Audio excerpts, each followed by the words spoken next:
What if everything we've been told about Antarctica is a lie? What if beneath miles of ice lies evidence of an advanced civilization that existed 12,000 years ago? Author Graham Hancock, known for challenging traditional archaeology, grew emotional as he described findings revealed by ground-penetrating radar, geometric patterns, grid-like designs, and structures resembling a buried city. If confirmed, this discovery could reshape our entire understanding of human history and the civilizations that came before us. Graham Hancock didn't set out on this Antarctic expedition as some wild adventure. This was a calculated mission decades in the making. After years of research into lost civilizations, ancient maps, and unexplained archaeological anomalies, Hancock believed Antarctica held the key to unlocking humanity's forgotten past. What he discovered there would shake him to his core. Using advanced ground-penetrating radar technology, Hancock and his team began scanning beneath Antarctica's ice sheet. What they expected to find were natural rock formations, maybe some interesting geological features. What they actually discovered was something that defied all conventional understanding of human history. The radar revealed massive geometric structures arranged in perfect grid patterns beneath the ice. These weren't random natural formations. They showed clear signs of intelligent design, sophisticated planning, and advanced engineering capabilities. The structures appeared to be laid out like a city, with what looked like roads, buildings, and complex architectural arrangements spanning vast areas under the frozen surface. When the data was finally processed and analyzed, the implications hit Hancock like a freight train. Here was potential proof of everything he'd theorized for decades. An advanced civilization that existed in Antarctica before it became the frozen wasteland we know today. A civilization that possessed knowledge and capabilities that mainstream archaeology insists didn't exist until thousands of years later. But this discovery raises terrifying questions about our understanding of human development. If an advanced civilization could build cities in Antarctica 12,000 years ago, what else have we gotten wrong about our past? How many other lost chapters of human history are buried beneath ice, sand, and time? The emotional weight of this discovery overwhelmed Hancock during interviews about his findings. This wasn't just about proving a theory. This was about confronting the possibility that our species has forgotten entire epochs of its own development. That we've lost knowledge, wisdom, and capabilities that could have changed the course of human civilization. The implications of Hancock's Antarctic discovery extend far beyond simple archaeological curiosity. If these structures are indeed remnants of a prehistoric civilization, they fundamentally challenge every assumption mainstream science makes about human development and capability. Consider what this means for our understanding of the timeline of human civilization. Conventional archaeology tells us that complex urban planning, sophisticated architecture, and advanced engineering didn't emerge until around 5,000 years ago with civilizations like ancient Mesopotamia and Egypt. But if Hancock's discovery is legitimate, we're looking at evidence of urban planning and architectural sophistication that predates these civilizations by over 7,000 years. This raises profound questions about human capability and knowledge. How could a civilization advanced enough to build cities exist in Antarctica? The answer lies in understanding Earth's climatic history. Geological evidence suggests that parts of Antarctica were indeed ice-free as recently as 12,000 years ago. During this period, the continent would have had a temperate climate suitable for human habitation and development. But here's where the discovery becomes truly unsettling. If such an advanced civilization existed and then disappeared, what caused its destruction? Climate change? Natural disasters? Or something else entirely? And if a civilization this sophisticated could be completely forgotten, wiped from human memory and historical record, what does that say about the fragility of our own civilization? The discovery also forces us to confront uncomfortable questions about knowledge and progress. We like to think of human development as a steady upward trajectory, with each generation building upon the achievements of the last. But what if that's not true? What if human civilization has experienced cycles of advancement and collapse that we've completely forgotten? This possibility is what brought Hancock to tears. The realization that our species might have achieved incredible heights of knowledge and capability, only to lose it all and have to start over. The thought that we might be living in the shadow of our own forgotten greatness struggling to rediscover knowledge that our ancestors once possessed. Perhaps the most compelling evidence supporting Hancock's theories comes not from modern radar technology, but from centuries-old maps that seem to possess impossible knowledge about Antarctica. These cartographic mysteries have puzzled historians and geographers for decades, and they form a crucial pillar in understanding the potential reality of lost civilizations. The most famous of these is the Piri Reis map, created in 1513 by Ottoman admiral and cartographer Piri Reis. This remarkable map depicts the coastlines of South America and what appears to be the northern edge of Antarctica with stunning accuracy. But here's the problem. Antarctica wasn't officially discovered until 1820, over 300 years after this map was created. Even more puzzling, the map shows Antarctica without its ice cover, revealing the actual landmass beneath.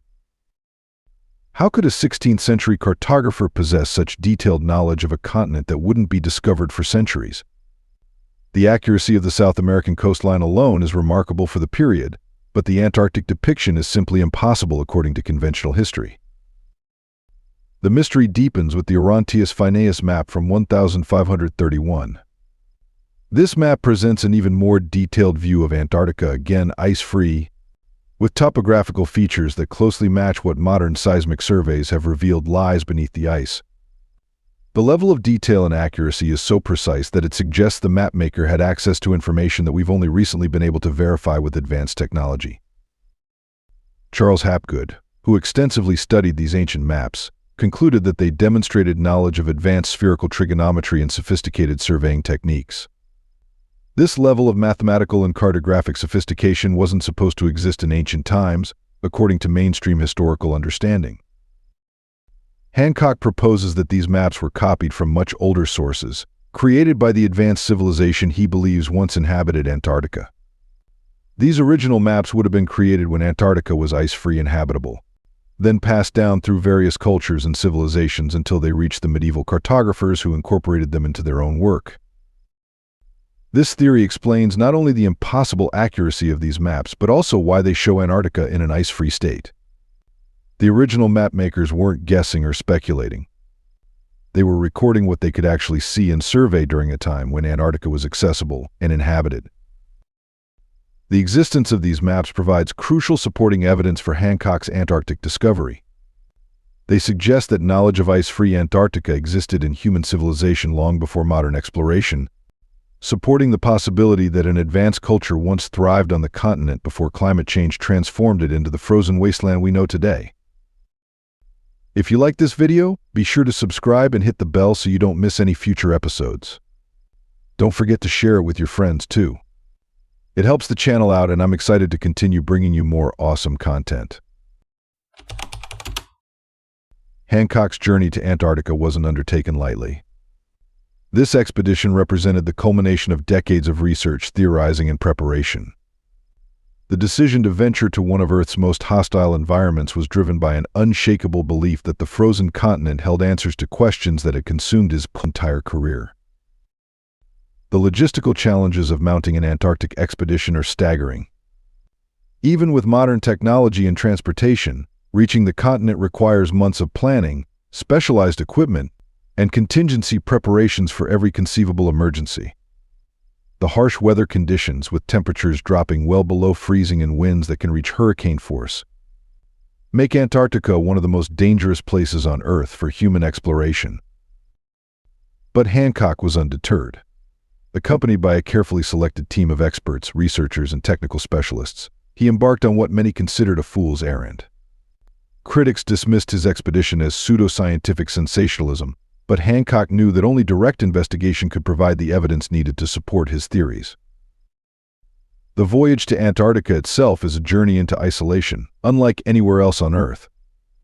As the expedition ship pushed through increasingly rough seas, past towering icebergs and into waters few humans ever experience, the team was struck by the absolute remoteness of their destination. This wasn't just geographical isolation, but a kind of temporal isolation, as if they were traveling not just to a different place, but to a different time entirely. Upon reaching the Antarctic coast, Hancock and his team were confronted with a landscape that defied description. Endless expanses of ice stretched to the horizon, broken only by the occasional rocky outcrop or the distant silhouette of mountains buried beneath glacial ice. The silence was profound and unsettling, broken only by the wind and the occasional crack of shifting ice. Yet even in this seemingly barren wilderness, life persisted. Seals, penguins, and various seabirds served as reminders of nature's incredible adaptability and resilience. For Hancock, these signs of life in such an extreme environment reinforced his belief that Antarctica could have supported human civilization under different climatic conditions. The expedition established base camps at strategic locations, using the latest ground-penetrating radar technology to scan beneath the ice. Each day brought new challenges as the team battled extreme cold, equipment failures, and the constant threat of sudden weather changes that could strand them or destroy their research. But what kept the team motivated through these hardships was the possibility of making a discovery that could change human history. Every radar scan, every data point collected, brought them closer to either validating or disproving theories that had been dismissed by mainstream academia for decades. At the heart of Graham Hancock's work lies a revolutionary proposition that challenges everything we think we know about human development and capability. His core theory suggests that an advanced civilization existed on Earth thousands of years before the rise of known ancient civilizations like Egypt, Mesopotamia, or the Indus Valley. This lost civilization, according to Hancock, possessed sophisticated knowledge of astronomy, mathematics, engineering, and navigation that rivals or even exceeds our modern capabilities in some areas. They were master builders who constructed monuments and cities using techniques that we still struggle to understand today. They were skilled navigators who mapped the entire globe with precision that wouldn't be matched again until the modern era. But perhaps most importantly, this civilization understood something that we've forgotten: the cyclical nature of Earth's climate and the devastating impact of natural disasters on human society. They knew that their world was temporary, that catastrophic changes were coming, and they took steps to preserve their knowledge for future generations. Hancock believes this civilization met its end around 12,800 years ago during a period known as the Younger Dryas, a sudden return to Ice Age conditions that lasted for over 1,000 years.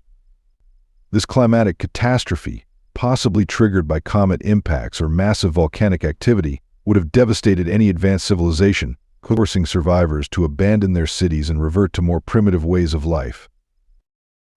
The evidence for this lost civilization, Hancock argues, can be found in the mysterious megalithic structures scattered around the world.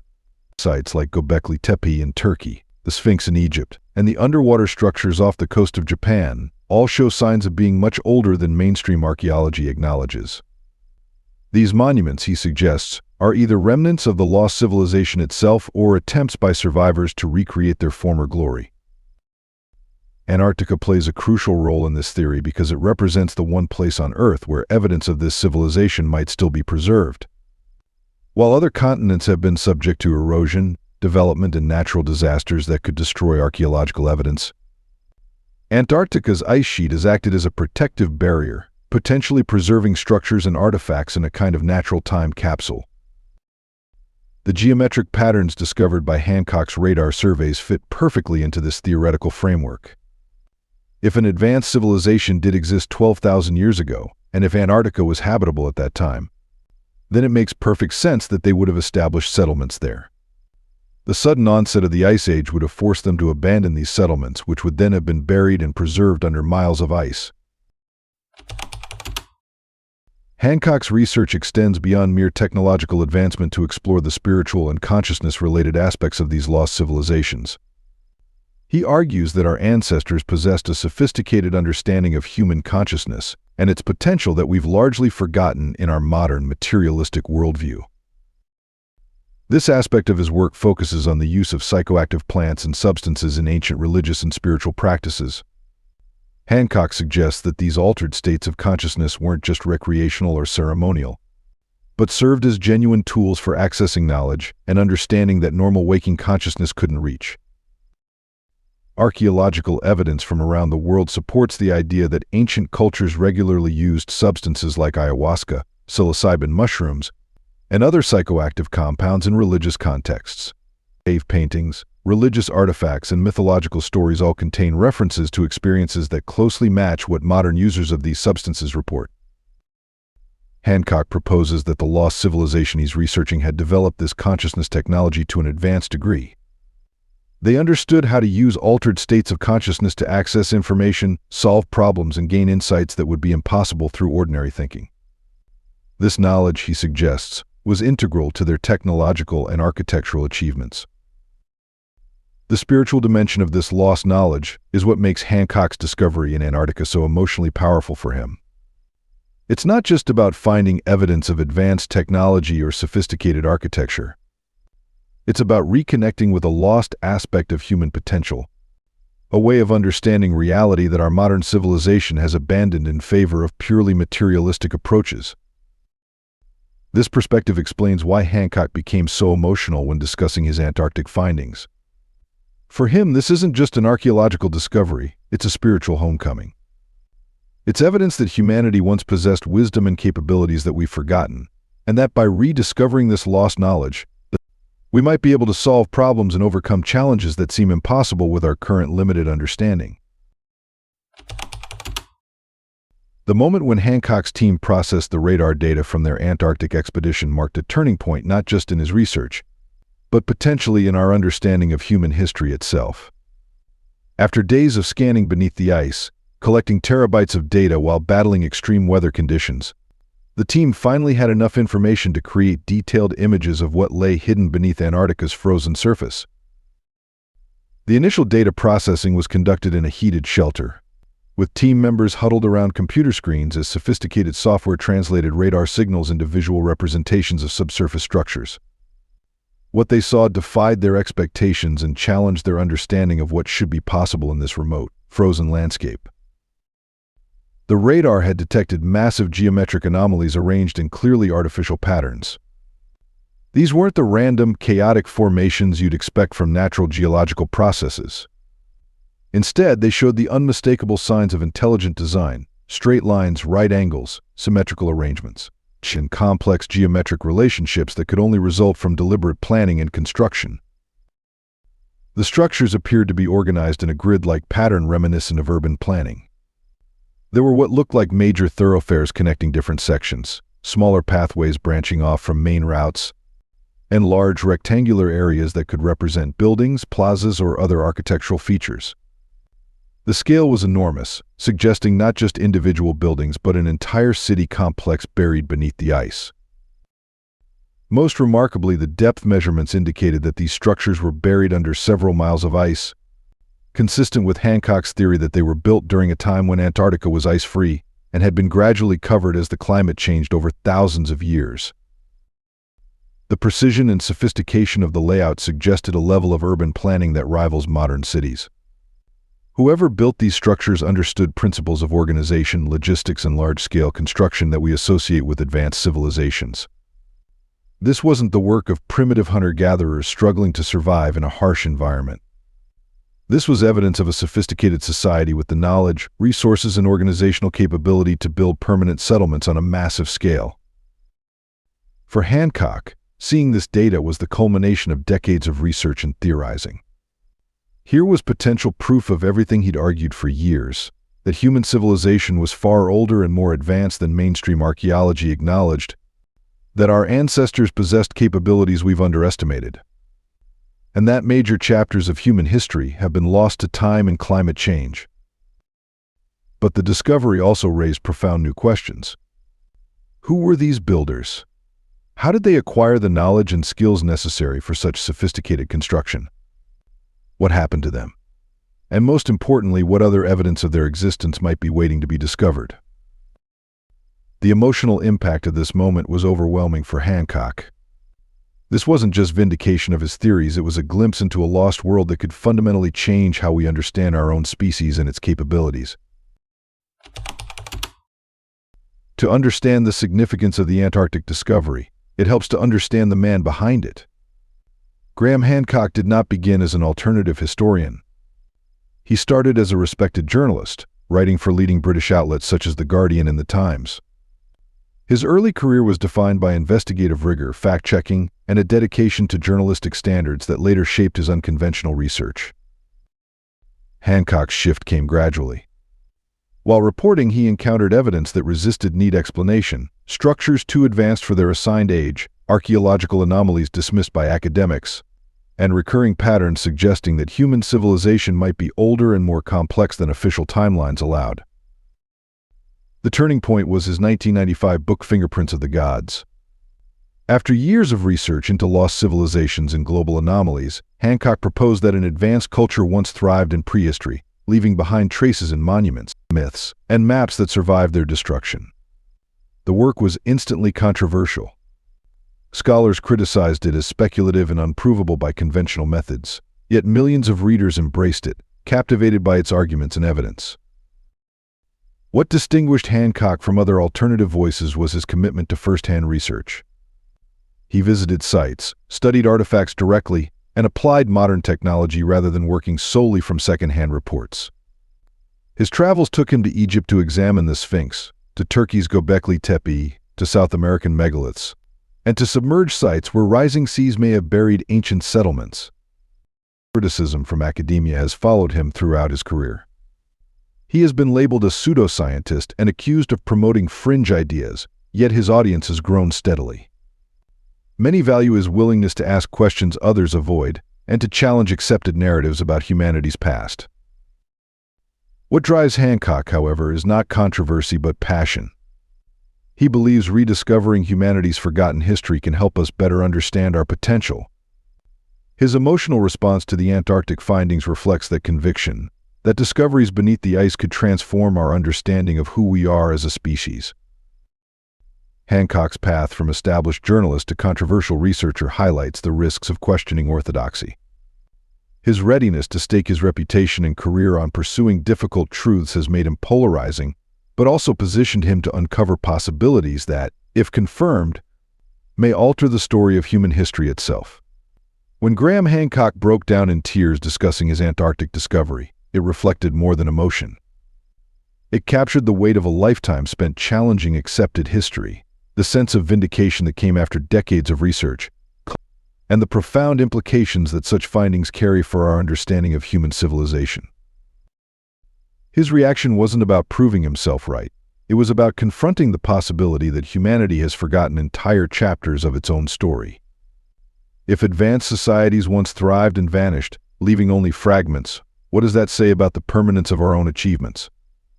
The discovery raises questions about whether progress is truly linear, or whether human history has followed cycles of rise, collapse, and rediscovery.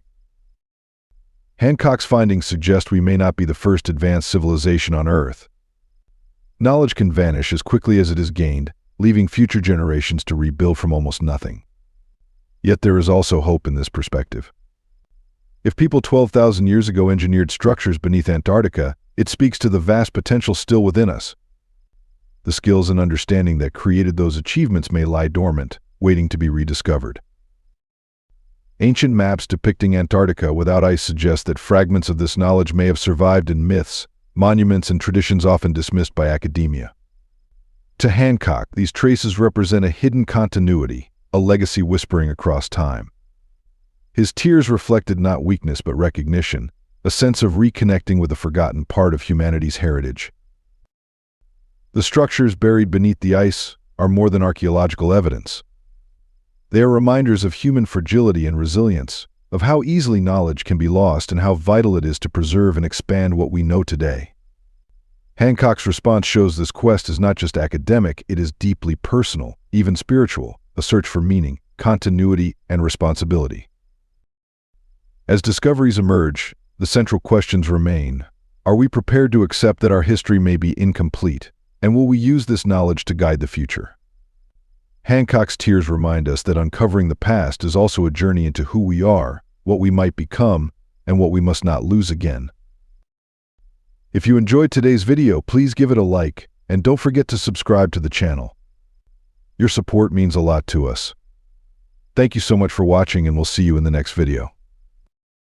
Thanks for being with us. Leave a comment, like to show your support, and remember to hit that subscribe button for more exciting videos. See you next time.